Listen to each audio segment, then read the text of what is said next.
What is going on YouTube fitness family? Back here with another video. And since you guys love them so much, we are bringing back the tier list videos. And today we're gonna do my favorite body part, and that is legs. I know it's not most of your guys' favorite, but I'm gonna make it your favorite because I'm gonna give you all of the S tier exercises to get the most out of your leg days. So the first thing we are going to look at is stimulus to fatigue ratio. So something I talk about a lot is how much mechanical tension can we drive into the target muscle group with the most minimal amount of injury risk, shearing effect. Number two is going to be, as you guys know, I love stretch biasing. So in this exercise, how much range of motion can we get to induce not only more torque, meaning external force placed on that muscle group, but also the longevity and health that we are going to get by driving more force under load into that stretch position. Number three is how well can we progressively overload this movement. So what you'll be seeing me talk about a lot today is stability of an exercise. How much we can actually load the exercise heavier and heavier and actually push that emphasis and the weight increases into the target muscle groups. And number four, and I know you guys give me the hardest time about it, but it's the ease of setup. I know that a lot of gyms have different equipment, different accessibility, and also it's hard to like roll a bench somewhere or put a box somewhere. So I will take that into consideration. We don't all work out in a private gym or like boutique type gym like Zoo Culture. So without further ado, let us get into this tier list, and let's start out with one of the most controversial on this list is going to be the deadlift. We always start with the deadlift because it can be considered a back exercise. A lot of people consider it a leg exercise. I'm gonna give this for legs specifically D-. And the reason I'm not giving it a D is because it's not so bad that I would be like, oh, like just don't do this. I think deadlifts can be a good movement, especially I think in a deficit.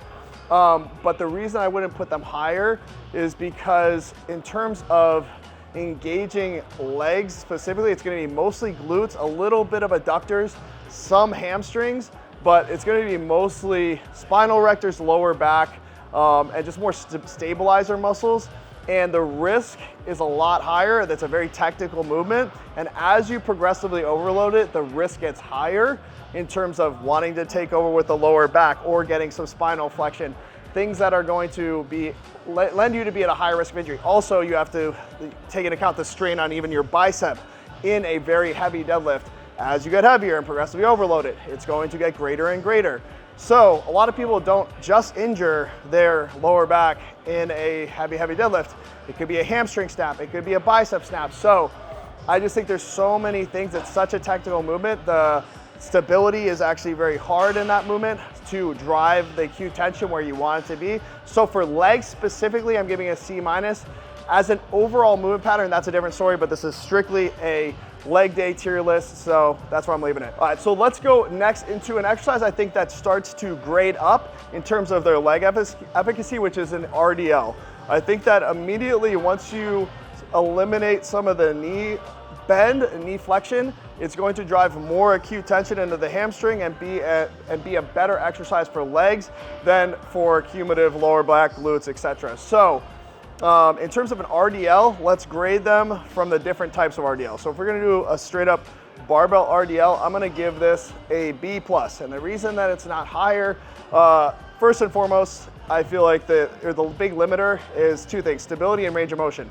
You put a plate on a barbell, you can't get quite as deep as you probably could if you have really good mobility. And also the fact that you have to counterbalance. That weight is inevitably going to pull you forward as you get deeper in the rep, and you want to keep butt back to drive as much emphasis in the hamstrings. So that's why I am not giving it higher, but let's now move on to a deficit Smith machine RDL. That's where we're moving it up to a grade, probably closer, maybe even closer to A+, in the sense that now we can actually pull back against the bar. You have bracing, you have more stability, you don't have to balance as much, and you can drive more stimulus into the hamstrings themselves. And now let's go to, I know you guys are waiting for the first S tier exercise of the day, which is going to be dumbbell supported deficit RDLs. I know it's a mouthful, but what you're gonna do is use either a Smith machine bar or use a squat rack where you can put a bar into your upper quad kind of hip region, just below essentially where your hip flexors would be. And what this is gonna do is allow you to lean forward against the bar and lean out and away and push those dumbbells actually away from your body. And what this allows for is just an intense amount of tension acutely into this hamstrings. You can actually use less load and drive more force acutely into the hamstrings, opposed to if you have to do, let's say 405 on a barbell RDL, you could probably use 80-pound dumbbells in this and get absolutely toasted. Phil, tell him, bro. I had Phil, my videographer, try these, and he was like, it was like the most insane hamstring movement I've ever done. So let's keep running down the list. Another one, very, very common, barbell back squat. You see a lot of bodybuilders moving away from doing free bar back squats, and it's not because they're pussies, it's because there's better exercises for hypertrophy specifically, and the main reason is bracing. It's a very technical movement pattern. I'm not saying don't do barbell squats. They're a great movement pattern, but the reason I'm giving them a C+ is because, number one, very technical. Number two, it's very dependent on the person. People have different different femur lengths, different positioning, so it's very hard for people to drive maybe as much quad emphasis as they like. If we're gonna start to tier up from that, Smith machine squats are going to get up to an A grade for me, for the simple reason, now you've got balance, you've got bracing, you can progressively overload it a lot better. You can stay more upright if you want to hit more quads, and don't have to have as much of a consideration of the balance factor, like if you have different femur length, of having to be more forward on it, because regardless, you can just set your feet and balance against the bar and use that to your advantage in order to drive as much acute stimulus where you want it. It's great movement for quads, glutes, adductors. The reason I don't have it as an S tier, simply just because it's still axial loaded. There still can be a lot of stress on your joints. So I will say an S tier up from this movement pattern is going to be my modified hack squat. So that's where I put the foam roller behind my neck so I can almost push forward. I put the foot plate in the highest position. And this is gonna be my second S tier exercise, guys. Bar none, one of my favorite movement patterns. The foam roller is gonna give us an extra 2 to 3 inches of range of motion and take a lot of axial loading out of the movement pattern, because now I can push forward and it almost pushes the force back into the pad, basically the base of my spine, and takes a lot of the pressure instead of pushing straight up into those pads. Trust me, try this out, guys. It's absolutely terrific. By putting the foot plate up, it allows me to drive more force into the quads. And I'm still gonna get a lot of glute drive due to the fact that once I pass 90, some of that tension is gonna push into my glutes. Soft pause at the bottom, drive out. The reason I use a nice eccentric load in these is not because the eccentric is necessarily like super hypertrophic, because we're only getting those type 1 fibers, and we know type 2 fast twitch are gonna be highly turned on in those later sets of the rep, closest to failure in the concentric phase, meaning the drive. But if you can keep good eccentric control, you reduce the shearing, you reduce that rebound out of the hole, you get a soft pause, you're gonna get so much more stimulus on and mechanical tension in that concentric phase where we want it closest to failure. All right, barbell Bulgarian split squats. Gonna give these a B-. Same thing, bracing is very hard on these. They're very balance dependent. Unless you're extremely athletic and you train these over and over and over again, you're probably it's gonna be such a skill hurdle to overcome. And even if you, like, people have different levels of athleticism. Like, if you don't balance well as is, it's gonna be hard for you to progressively overload this and really start to build more muscle from driving more weight. It's gonna be more balancing and trying to kind of obviously curtail that downside versus getting more upside from using more weight. So now let's go to a Smith machine deficit Bulgarian split squat. S tier, baby, S tier, let's go. This one is insane. It's literally one of the best exercises. I think if I had to do one exercise for total leg growth, this would be it. You get the benefit of the bracing. You get the ability to get super deep, safely chest upright. You can use a box on your front foot to get even deeper in the rep. It's extremely athletic. You get a ton of glute drive, you get a ton of quads. You can even push forward, move that front foot back towards you, go a little more knee over toe to get even more quad. Like, honestly, this is one of just those exercises I can't speak highly enough about. I know you guys hate it, but try this one out, try the modification. Don't worry as much about the weight. I've had people humbled by using just like the bar and maybe a 10, going super deep range of motion, and they're like, oh my God, I've never felt my glutes like this in my life. So don't get caught up on the weight. The weight will come with time. Like, I do this exercise at 2 1/4 plates on each side, up to 3 1/4, but it's taken me so much time to progressively overload up to that, but it is possible, and I never feel like stability is an issue. It's more of building that strength in that full range of motion. It's so therapeutic because you're opening up your glutes, your hip flexors, your adductors, all through time, and just, I could create a whole video on this, but I won't because it would literally get killed in the algorithm. Leg press, another S tier, guys. To me, leg press, minimal axial stress. Foam roller, or you put a yoga blocks under your lower back, you get more range of motion, you get a tremendous amount of glutes, quads, adductors. It's like literally a cheat code. It's gonna take so much CNS tax in terms of just overall effort, and you get to drive so much stimulus, so much mechanical tension. You'll see me get down to the bottom, soft pause. I feel literally like when I drive out of the bottom of that rep, like every single ounce of my being in my legs is just trying to get that out of the bottom. No lower back pain with that. I used to have a little lower back pain when I would not use the yoga blocks. Put the yoga blocks there, puts you in that nice arch back position, chest open. It's insane. You can use half the weight because you're going so deep that the angle of the knee flexion is so great, the amount of torque required to get out of the bottom of the rep is gonna be twice as much as if you're only going to 90 degrees. That's for you, fucking Milo, fucking Menno, fucking, what's his fucking name, dude? Walking lunges. This is gonna be a C- for me, probably D+ realistically. It's just gonna be more aerobic than anything. You lose tension at the top of the rep. I think it's one of those exercises, if you're an athlete, it's terrific. If you're trying to build as much muscle as possible, probably not your best bet, just from that bracing perspective, aerobic tax, not able to progressively overload it as well, because when you start to go heavier, I'm sure you guys notice, you'll start to drop chest. It'll just drive mostly into the glutes and lower back. It'll take it out of the quads. It's harder to have good tempo, good drive out of the bottom of the rep. So for me, I don't do them. I wouldn't highly recommend them, but I'm not saying they're also a terrible exercise inherently. All right, barbell hip thrust. This is another, I would say, A+. And the only reason I'm keeping it from S tier is just because the setup, it's a lot of times people can drive use a lot of plates. You have to I like it in a deficit with a small platform, but it's such a great exercise for glutes, adductors, slightly into the hamstrings. It's something that you don't have to actually load very heavy. It's on your hips.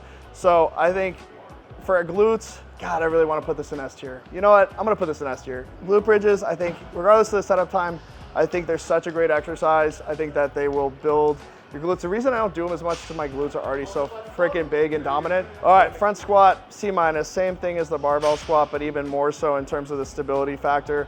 A lot of people don't have the mobility to get in a really, really effective front rack, and I think that's gonna be your greatest limiter on a front squat, especially for me when I've tried it. Very hard to balance. It's going to be harder to progressively overload due to just like holding it in that position, using good time under tension. A soft pause is harder at the bottom because you have to hold it in that rack. So for me, C-. All right, seated hamstring curls. This is gonna be my next S tier. I know I'm giving a lot of S tiers out, but I'm feeling generous today. Seated hamstring curl, especially front biasing, leaning over it, getting more of a stretch bias, full range of motion, incredibly braced. It's almost like the most anabolic curl, like bicep curl you can do, but for your hamstring.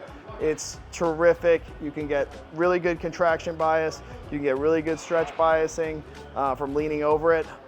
I just think it's a no-brainer. If you want to build your hamstrings, do those dumbbell supported RDLs deficit and do these seated hamstrings. Those are my top two. But I will get into some other hamstring curls on this list. All right, so Nordic hamstring curls are like a reverse hyper. These are gonna be an A+ for me. The only reason I don't give them an S tier because they're terrific is just the ability to progressively overload them, and also they're a pretty high skill level to do correctly. I've tried to, I've taught these to people in videos, and then I have to keep refining the form. So it's not as easy as they look to keep the emphasis in the hamstrings and out of the lower back. So I think they're great, but they're very technical. They're harder to overload, and for that reason, they're A+ instead of an S tier. Quad extensions, especially stretch bias, I'm giving a S tier as well. So as you know, I use the yoga blocks, I use bands, I use whatever I can to get as much stimulus into those quads as possible. Leaning back, if you have a seat that goes back as far as possible so we can get into rec fem even, all the way up through that hip, that's where you're going to get the most bang for your buck. So really lean back at that stretch, drive up. I use the bands because I can't use a gym pin on the quad extension we have, and the bands allow for extra tension, extra range of motion with the blocks. S tier all the way through. Sissy squat, I'm giving these a D tier. I think they're very technical, they're harder to balance. I think they're performative at best. You can't overload them. So for that reason, D tier. All right, so lying hamstring curls also B tier for me, just due to the ability to drive force into all heads of the hamstring as effectively as a seated hamstring curl. So since we have a seated hamstring curl, which is extremely good, and a lying hamstring curl just isn't quite as good, that's why I'm giving it a B instead of an A or an S. Step ups, I'm giving C tier as well. I just think that the instability, it's no, like, if I'm gonna do some sort of variant like this, it's gonna be a deficit Bulgarian on the Smith or a dumbbell braced deficit where I have like a PVC pipe in the opposite hand to add extra bracing. I just don't see why I would do a step up instead of those exercises. So for that reason, C tier. Sumo deadlift, you have even less range of motion than a traditional deadlift. It's mostly lower back and glutes. I'm going D tier on this one to build your legs specifically. I think this one's pretty self-explanatory. If you guys sumo deadlift, by all means sumo deadlift, but if you want to build your legs, probably not the best exercise. So cable kickbacks, I think that for me, these are going to be C- due to the fact that they tend to focus on getting heaviest in the contracted position. As we know, getting them really, really heavy in the stretch position is going to be way better. And when you're in the stretch position, the balancing is harder. They're lighter in the stretch position. So when you're doing a movement pattern that's biasing or getting harder, as you get more and more contracted, as those fibers cross over, you're not gonna get as much of that mechanical tension that we're looking for. So for that reason, plus the balancing, C tier exercise. All right, let's get into calves. Let's go just standing, seated, and donkey calf raises. Standing and donkey calf raises for me are S tier. I'd say donkey is S tier, standing is A tier, seated is B tier. I mean, I know you don't work every single head of the calf in the seated, but for me, I feel the most connection to seated calf, even though I know from an efficacy perspective, they're not as highly rated as a standing or a donkey. I think donkey's the best because you get the benefit of the straight leg of the standing and you minimize axial loading, so that's why it's S tier. Axial loading drops down to A tier for me for standing, and then B tier, since we don't get that full basically involvement of all the calf, is gonna be B tier. I still love seated calves, so if you wanna do them with me, I'm gonna still do them, but for me, it's donkey calves and seated calves are my favorite. I think the axial loading with my calves being so strong and having to stack out these machines that are 400 plus pounds on a standing calf raise, for me, it's just like the juice isn't worth the squeeze for just all the pressure I get spinally. All right, adductor machine, I'm gonna give abduction, adduction. I'm gonna give these a B. I've never heavily programmed them myself. I know that they can be great for people that have limited ability to grow their adductors. I think you're gonna grow your adductors very, very well with those deep presses, deep Bulgarians, all the other things, some like really deep RDLs. But that being said, it's not the worst thing in the world to have an isolation exercise. I think they have good range of motion, and I think that if you position yourself well so you can have good tension, I think they're a great exercise. All right, jump squats, F tier, just like you're just aerobic, you're just jumping around. There's nothing you're probably gonna be doing. If you're an athlete, sure, maybe, but it's just more performative than anything. All right, bodyweight squat, another F tier, can't overload it, unbalanced, basically, unless you're like the beginner of a beginner or like severely overweight and you need to do like a box squat.